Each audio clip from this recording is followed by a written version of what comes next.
자, 9번 봅시다. 그림은 25도씨에서 수용액 가와 나를 나타낸 것이다.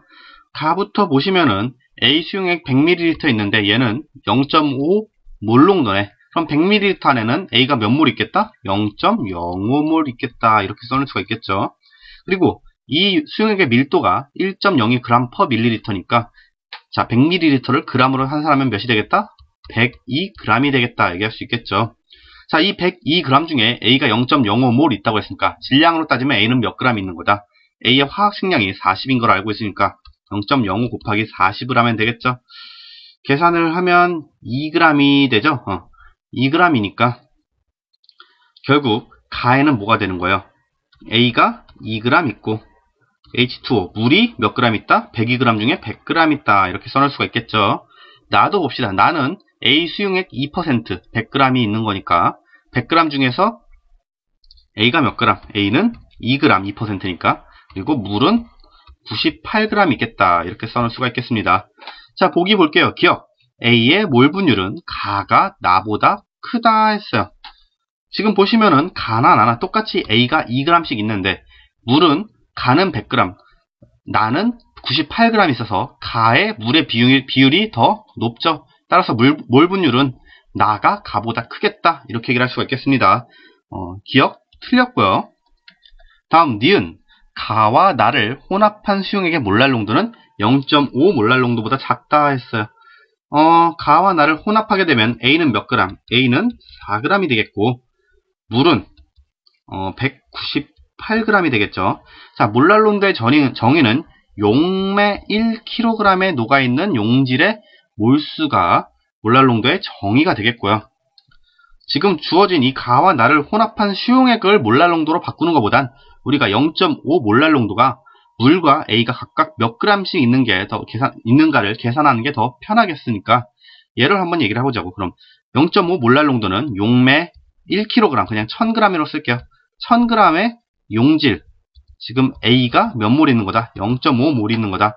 화학식량 40이니까 총 20g 있는 거다. 이렇게 얘기를 할 수가 있겠고요.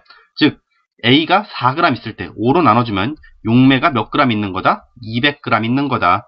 자, 0.5 몰랄 농도는 용질 4g에 물이 200g 있는 거고, 지금 가와 나의 혼합 수용액은 용질 4g에 물이 198g 있는 거니까 둘 중 어느 것의 몰랄 농도가 더 크겠어요? 같은 용질의 물이 더 작을수록 농도가 더 높겠죠. 따라서 혼합 수용액의 몰랄 농도가 0.5 몰랄 농도보다 크다 해야겠네요. 따라서 니은은 틀렸습니다. 자, 기억, 니은 둘 다 틀렸으니까 당연히 정답은 디귿이 되겠고, 디귿 풀어보면 가에 물 98g을 추가한 수용액의 퍼센트 농도는 1%다. 계산해보면 되죠. 가는 A 2g에 물 100g 있는 거였는데 여기에 플러스 98g의 물을 더 추가한 거니까 A 2g에 물 몇 g? 198g 있게 되는 거죠. 그럼 전체 질량 200g 중에 2g이 용질의 양이 되니까, A의 양이 되니까 곱하기 100 해주면은 네, 1% 나오네요. 디귿 맞습니다. 네, 9번의 정답 3번 되겠습니다. 다음 넘어가서 10번 볼게요. 다음은 25도씨 1기압에서 반투막으로 분리된 설탕물 A의 B와 물이 평형 상태에 있는 것을 나타낸 것이다. H1과 H2는 각각 물과 설탕물 A, B의 수면 높이 차이고 H2가 H1보다 크다. 이렇게 했어요. 자, 그림을 보시면 설탕물 B의 높이, 즉 H2가 H1보다 큰 걸 알기 때문에 설탕물 B의 농도가 뭐보다? 설탕물 A보다 높다라는 걸 알 수가 있죠. 그리고 뭐 그 외에는 뭐 딱히 얘를 통해서 알아낼 수 있는 건 없어 보이고, 일단 설탕물 B가 설탕물 A보다 농도가 높다, 이것만 보고 바로 보기로 넘어갑시다. 기억, 1기압에서 끓는 점은 A가 B보다 높다 했어요.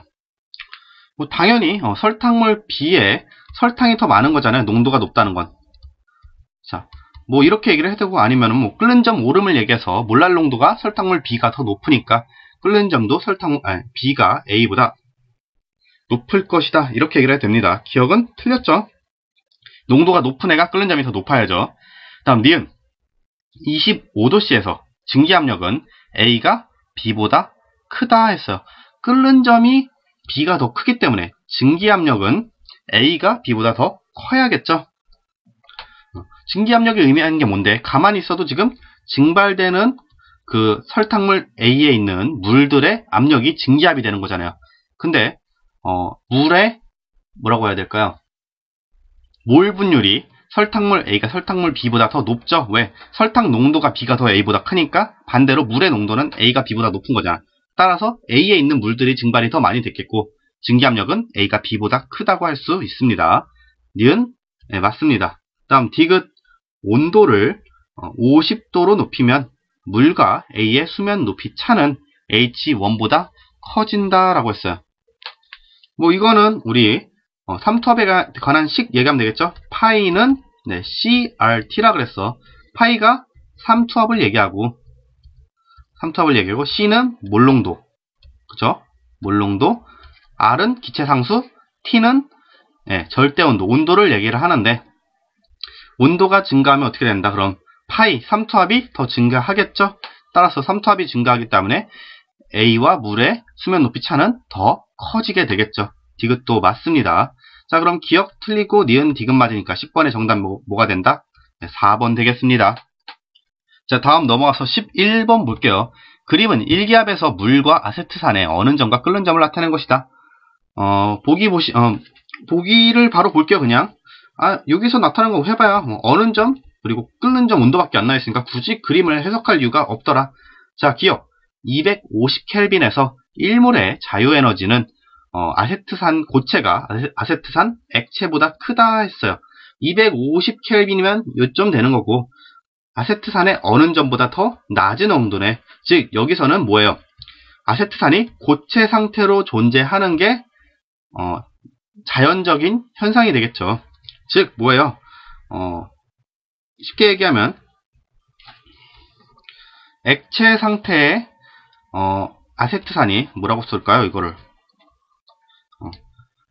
델타 G 액체가 고체가 되는 거니까 응고가 되는 자유에너지 변화가 더 자발적이 되는 거잖아요. 250켈빈이니까 자연스럽게 아세트산이 어는 거니까.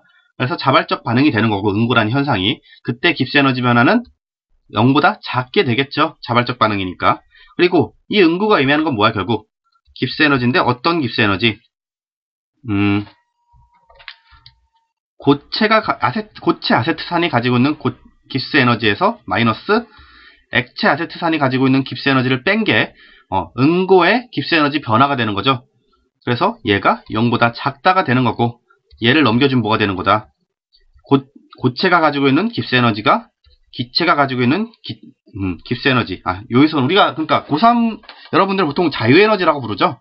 깁스에너지도 자유에너지랑 똑같은 말이라고 기억을 하시면 됩니다. 우리가 이 G가 뭐냐면은 이제 깁스라는 사람이 발견해낸 자유에너지라고 해서 깁스 자유에너지라고 부르는 건데 이제 깁스에너지라고 부르는 게 워낙 입에 붙어가지고 잘 안 떨어져서 그래요. 그러니까 자유에너지가 고체가 가지고 있는 자유에너지가 액체가 가지고 있는 자유에너지보다 더 작게 되겠죠. 그러니까 G라는 거는 어차피 똑같이 쓰는 거니까 깁스에너지라고 하셔도 여러분들이 좀 들으셨으면 좋겠어요. 그래서 다시 한번 말씀드리면 기억을 지금 250켈빈에서는 응고되는 것이 자발적인 반응이니까 그쵸? 따라서 응고되는 자유에너지 변화가 0보다 작아야겠고 응고의 자유에너지 변화는 고체 마이너스 액체가 되겠죠? 그쵸? 왜? 액체에서 고체가 되는 반응이니까 고체에서 액체를 뺀 게 전체 자유에너지 변화가 되는 거잖아. 따라서 고체 마이너스 액체의 자유에너지 차가 0보다 작아야겠고 그때 액체의 자유에너지를 넘겨주면 고체의 자유에너지는 액체의 자유에너지보다 작다. 이런 식의 성립을 하게 된다는 거죠. 따라서 기억은 고체가 액체보다 크다 했으니까 틀린 게 되겠네요. 그 다음 니은 300켈빈에서 H2O 고체의 H2O 얼음이죠. 얼음이 액체가 될 때 반응에 델타 S 엔트로피죠. 엔트로피 개의 엔트로피 변화 얘가 주위의 엔트로피 변화보다 크다. 이런 식이 나왔네요. 300켈빈이면 어디야? 373보다는 작아야 되니까 이쯤에 있다고 치고 이쯤에 있으면 물의 어는 300켈빈은 한 이쯤에 있다고 칩시다. 여기가 300켈빈 그러면은 물의 어는 점보다 높은 온도니까 이번엔 엔트로피의 변화로 따지는 거죠. 그래서 전체 S 전체 전체의 엔트로피 변화가 0보다 커져야겠죠. 왜? 300켈빈에서는 고체가 액체로, 그쵸? 쉽게 말하면 액화죠, 액화. 액화가 아니죠. 액화는 기체가 액체가 되는 거고, 융해죠, 융해. 즉, 고체가 액체로 되는 반응이 더 자발적인 거고, 왜? 300켈빈은 어느 점보다 높은 온도니까. 이때 전체 엔트로피 변화는 자발적 반응이니까 0보다 커야겠다. 이걸 알고 있는 거죠. 자, 근데 전체 엔트로피 변화는 결국 뭘 의미하고, 델타 S 개에서 플러스 델타 S 주위를 합쳐준 거고, 얘가 0보다 크다. 이렇게 나온 거니까, 델타 S 주위를 넘겨주면 뭐가 되겠다? 델타 S 개는 크다? 마이너스 델타 S 주위보다. 이렇게 넘어가게 되겠죠. 근데 얘는 우리 니은하고 비교하면 뭐예요? 니은의 식에서는 분명히 둘 다 절대값이 씌워져 있는데 얘는 절대값이 씌워져 있지 않죠. 그래서 얘는 틀린 게 아닌가 싶을 수도 있어요. 근데 우리가 생각을 해보면 뭐예요? 지금 여기서 일어나는 반응은 융해라 그랬죠. 융해는 뭐예요? 주변의 열을 흡수해서, 걔가 주위에 있는 열을 흡수해서 자기 자신이 고체에서 액체로 상변화를 하는 반응이고, 따라서 얘는 흡열 반응이죠. 흡열 반응. 따라서 일단 걔의 엔트로피 변화 델타 S 걔는 0보다 클 거라는 걸 우리가 알고 있어. 그리고 마찬가지로 주위의 엔트로피 변화는 어떻겠어요? 주위에서 열을 뺏기는 거니까, 주위라는 곳에서 열을 다시 걔로 주는 거니까 주위는 열을 뺏기는 거죠. 따라서 주위의 엔트로피 변화는 어떨 거다? 주위는 0보다 작을 거라는 걸 알고 있죠. 따라서 절대값을 씌운 거나 절대값을 씌우지 않고 주위에다가 마이너스를 곱한 거나 둘이 같은 결과를 불러오게 될 거다. 왜? 델타 S 주위는 음수니까 여기다 마이너스 붙여준 마이너스 델타 S 주위는 얘도 양수고 얘가 양수가 된 거고, 절대값을 씌워줬을 때도 마찬가지죠. 어차피 델타 S 걔는 양수니까 절대값 없애줄 때 그냥 없어질 거고, 절대값 델타 S 주위는 델타 S 주위가 음수니까 절대값이 없어질 때 마이너스 붙어서 나오니까 위식과, 그러니까 절대값이 있는 식과 없는 식이 결국 같아지게 될 것이다 라는 걸 우리가 알 수가 있죠. 따라서 니은은 맞는 얘기가 됩니다.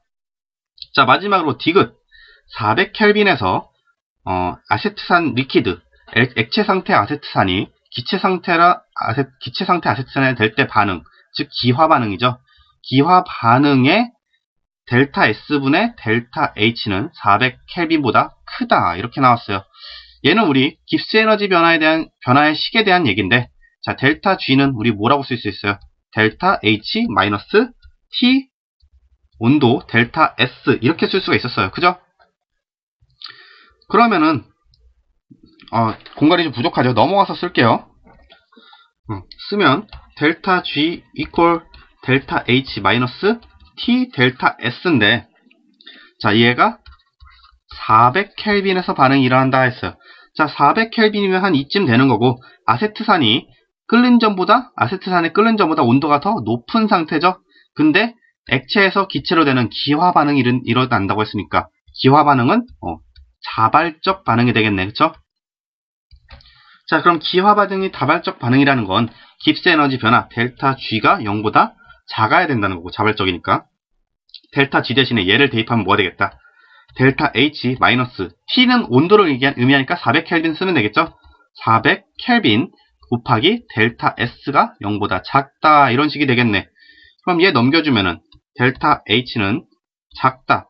400켈빈 곱하기 델타 S보다 작다. 이렇게 되겠고, 델타 S를 이쪽으로 넘겨주게 되면 뭐가 되겠다? 델타 S분의 델타 H는 작다. 뭐보다? 400켈빈보다. 물론 델타 S도 자발적 반응이니까 양수라는 걸 알고 있기 때문에 이렇게 해줄 수 있는 거예요. 그죠? 자, 그러면은 델타 S분의 델타 H가 400켈빈보다 작다라는 식이 나왔고, 여기서는 크다라고 나왔네. 따라서 디귿은 부등호 방향이 반대가 된 거죠. 디귿은 틀렸습니다. 그럼 11번에 맞는 거, 니은만 맞겠고 정답 2번 되겠습니다.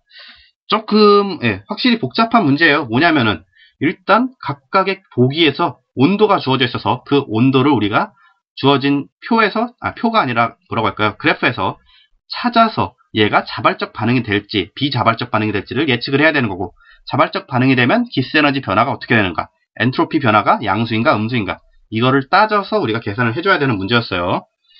조금 그래도 난이도가 있죠. 다음 넘어가서 12번 볼게요. 그림은 300켈빈 1기압에서 반응 가나다라의 엔탈피 변화와 엔트로피 변화를 나타낸 것이다. 반응 나는 평형 상태에 있다 했어요. 그래서 뭐 각각 엔트로피와 엔탈피가 나와 있고 나는 평형, 이퀄리브리움이니까 EQ 이렇게 써놓을게요. 평형 상태면 뭐예요? 델타 G가 0이라는 걸 우리가 예측을 할 수가 있어요. 그러면은 이제 보기를 보면 기억 300켈빈에서 다의 자유에너지 변화는 0보다 크다 이렇게 나왔어요. 자, 나에서 델타 G가 0인데 델타 G는 아까 썼듯이 델타 H 마이너스 T 델타 S였잖아. 자, 그럼 300켈빈이니까 나에서의 델타 G를 쓰면 뭐가 되겠어? 델타 H 마이너스 300 델타 S 이퀄 0이 되는 거고, 다는 지금 어때요? 나보다 델타 S 엔트로피 변화도 작고 델타 H 엔탈피 변화는 크네. 즉 엔탈피는 커지고 엔트로피는 작아지는 게 다잖아요. 그럼 깁스 에너지 변화가 어떻게 되겠어? 델타 G 다는 0보다 커지겠어? 작아지겠어? 델타 H는 커지고 델타 S는 작아지니까 0보다 커지겠다 얘기할 수 있겠죠. 그게 기억이네. 300켈빈에서 다의 자유에너지 변화 델타 G는 0보다 크다. 네, 맞는 얘기 되겠죠.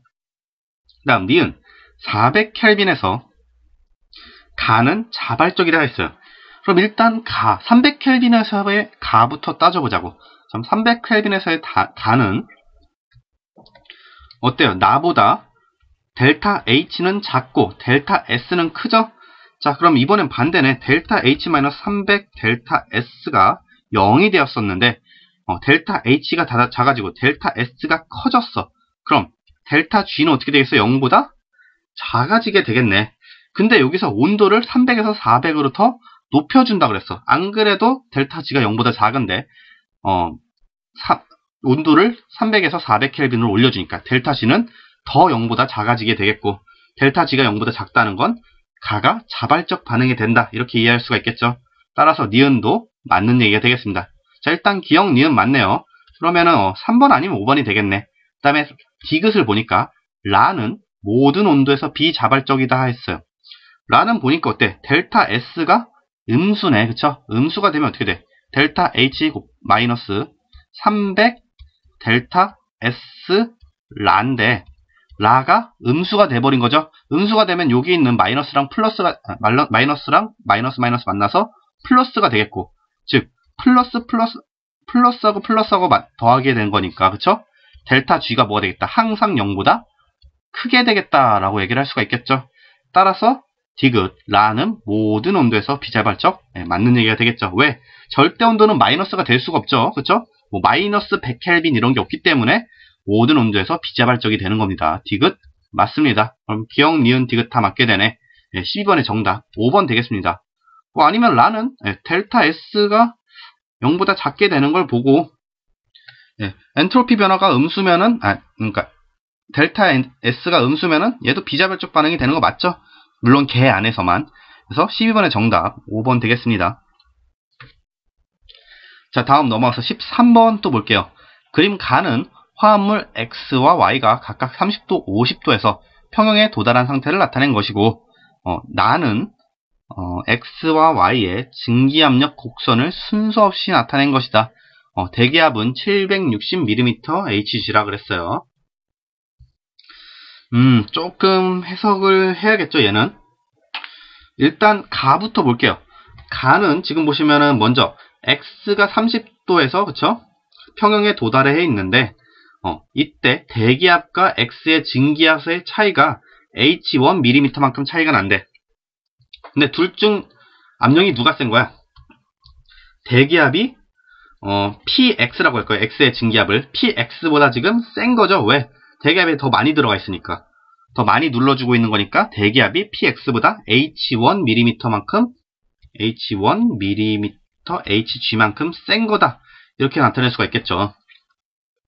자, 그런 다음에 이번엔 Y, 이쪽 가의 오른쪽 편을 보면 어때요?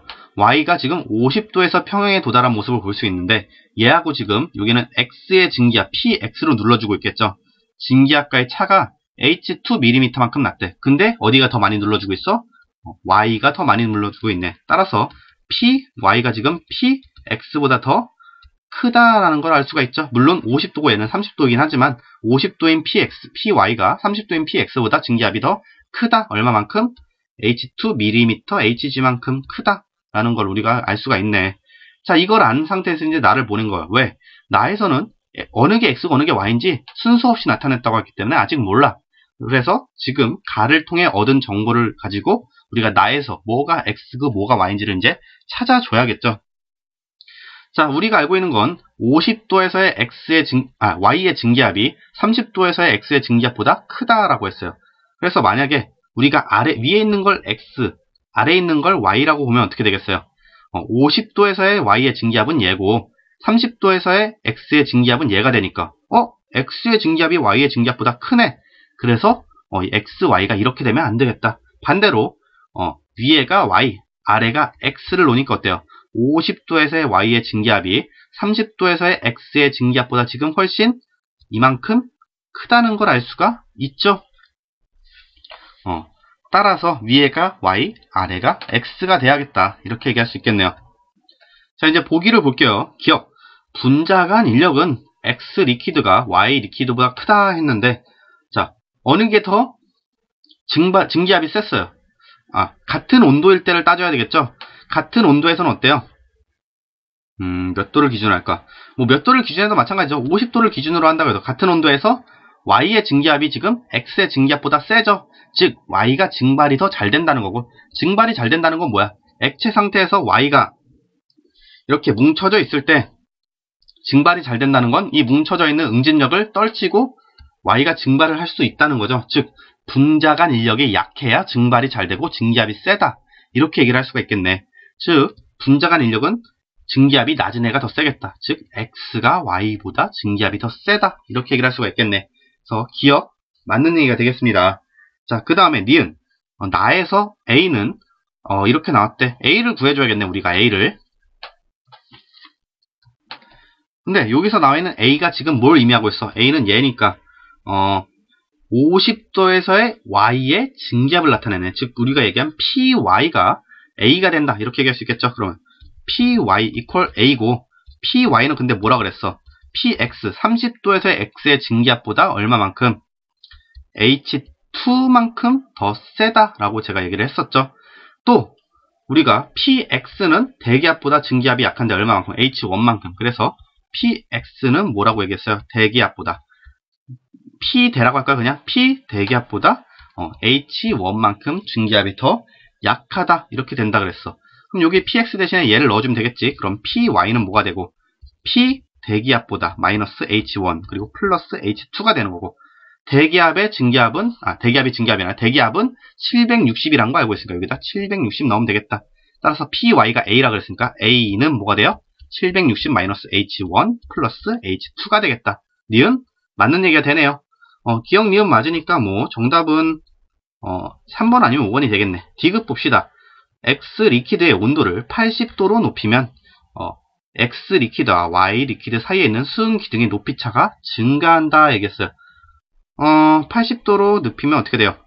X는 80도일 때 증기압이 A네. 즉 Y하고 X의 증기압이 서로 같아질 때죠. 즉 Y하고 X의 증기압이 같아지니까 수은 기둥의 높이차는 완전히 0이 될 때고, 증가하는 게 아니라 감소한다 또는 0이 된다. 이렇게 해야 맞는 게 되겠죠. 디귿은 틀렸습니다.